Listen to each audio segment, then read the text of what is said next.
Blessed day, everyone. Welcome to our 5 o'clock habit and welcome to Word for All Nation.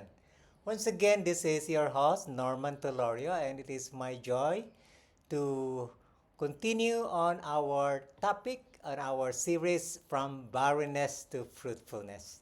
We have been saying that the only way we can move forward is when we have the Holy Spirit in our life.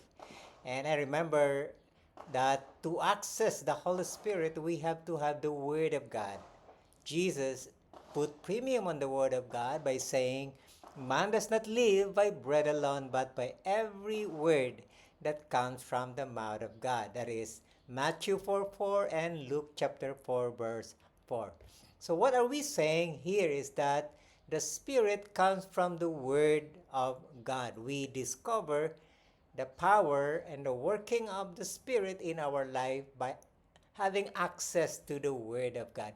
And that is the reason why we put premium on the Word of God. So today, I welcome you once again to this new topic from our series From Barrenness to Fruitfulness. And this topic is creativity or creativity on demand. Now, we know that if we are to progress, if we are to be promoted, if we are to create something, then we need to have good ideas, we need to have good imagination, and it all comes from the Spirit of God. Say that to me, from the Spirit of God.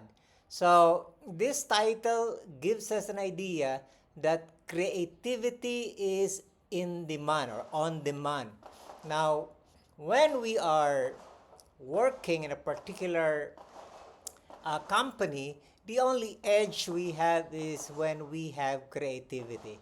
For example, we may have graduated in the same school with the same grades, but now it depends on our creativity where we are given tasks and promotion by our bosses. Are you identifying me on that? So let's go to the first one. Our main passage, Exodus 31, verse 3. And here we are talking of a person by the name of Bezalel, was chosen by God to help Moses build the Ark of the Covenant and other things that are needed about in the temple. But first, before the temple is the Ark of the Covenant. There is that the covenant itself and the curtains that separates the holy place. So these are things that are needed, very important workmanship, and you need creativity. And the Spirit of God gives Bezalel that, creativity, wisdom, knowledge, and understanding. So let's go to our first point today. The Spirit fills you for creativity.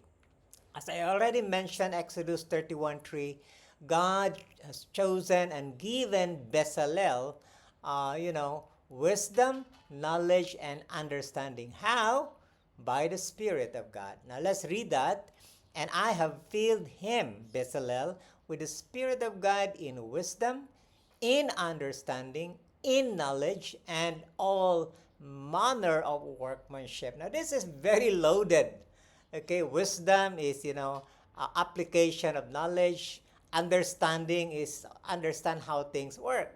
So today, engineers have, understanding on how, you know, every strength of materials are needed to put up something. Knowledge. These are very important. And we know knowledge is usually by information. But information alone need wisdom and understanding. And here, all kind of workmanship. Now, this is very important because not everyone has this capacity or ability to do and work something extraordinary. So a modern example for this is George Washington Carver, a born-again Christian and an agricultural scientist. Carver prayed before entering his laboratory and asked the Holy Spirit for wisdom. And history will tell us that he is known for his discovering hundreds of uses for peanuts, sweet potatoes, and other crops, transforming agriculture and economy. Can you imagine that one person have discovered different hundreds of uses of peanuts and potatoes, sweet potatoes, and other crops? So we need that kind of understanding. And we know here that it is because he prayed to God before entering into his laboratory. He prayed to God for the Holy Spirit to give him wisdom. And that is very important. Now let's go to point number 2. God's wisdom unlocks witty invention. Proverbs 8:12 says in the New King James, I, wisdom, dwell with prudence and find out knowledge of witty what? Invention. Say that with me. Witty inventions. Now, you can create something out of your own ideas. But we are saying here is that the Spirit of God, which is coming from above, you know, everything in this world comes from above. When God created the heavens and the earth, remember? When we always attribute God as from heaven. As everything in this world comes from heaven. Now, things that we do not see are real. They are far, far more real than what we see today. Okay? Things that we see are coming from the things we do not see. And this is exactly how important finding wisdom from the Spirit of God or from God Himself. So when we pray to God, God will reveal to us through His Spirit. Okay? As we have said, that when you receive Jesus Christ into your life, you will possess and you will have the Spirit of God living in you. So that is God's guarantee. He gives you the Holy Spirit and He resides in you. Wow.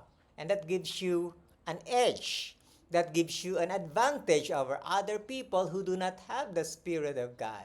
Because when you have the Spirit of God, you have the capacity and the ability to make good inventions.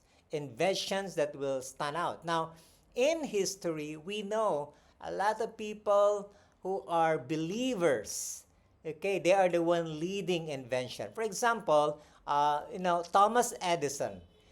Though not a theologian, Edison often meditated alone and attributed many breakthroughs to what? Inspiration that came from outside himself. So Thomas Edison recognizes the help of God. He was asking for inspiration what to do.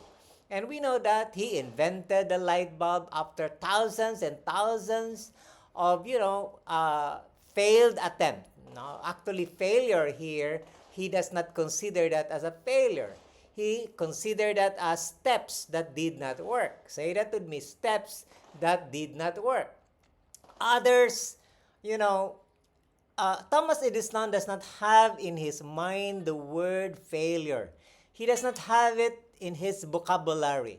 Now, it is very important to have our mindset of people is that, oh, I failed, I will not do and do things again.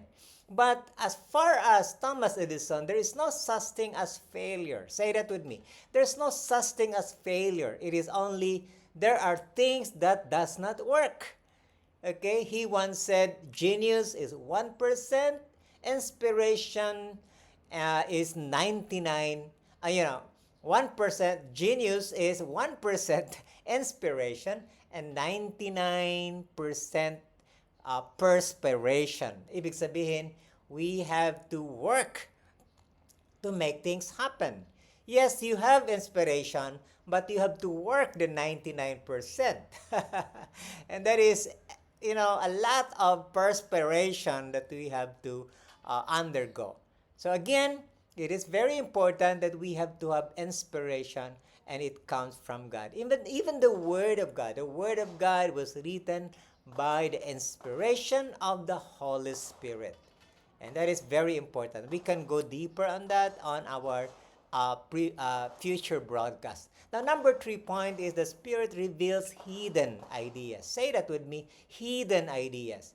So, in 1 Corinthians 2:20, it says here, but God has revealed them to us through His Spirit. For the Spirit searches all things, yes, the deep things of God. Imagine this.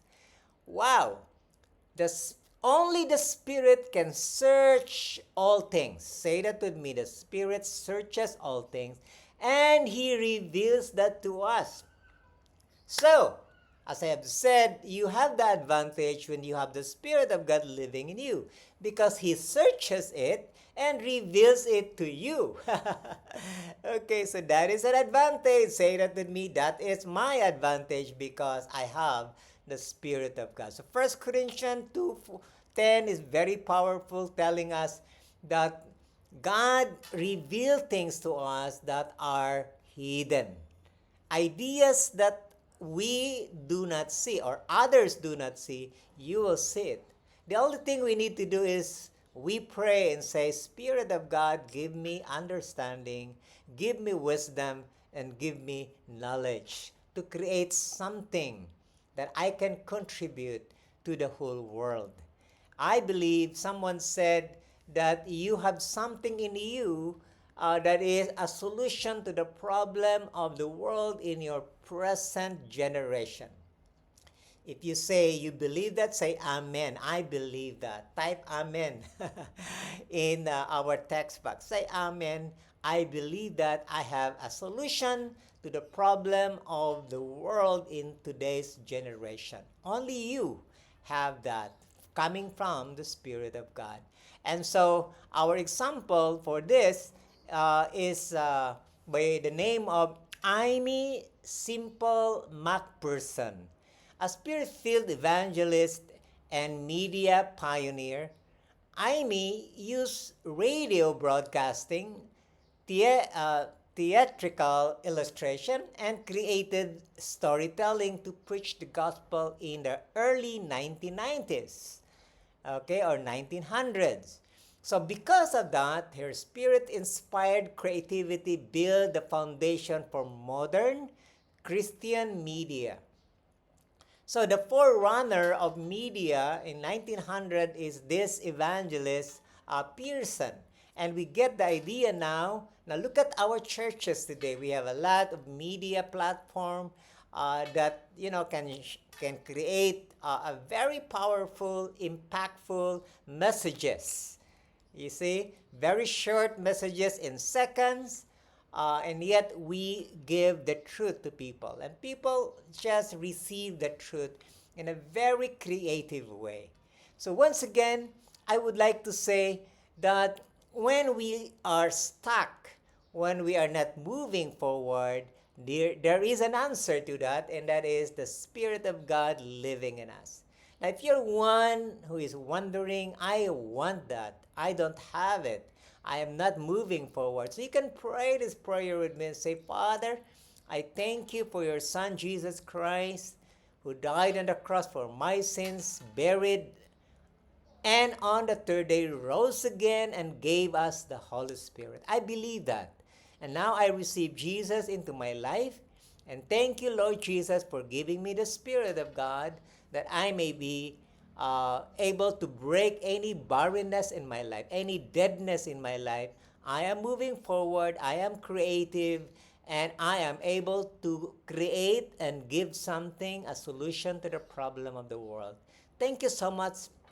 And I claim and I believe today is a very powerful day. It starts the beginning of a new day in my life. From now on and forward, I am a blessing to other people. In Jesus' name, amen.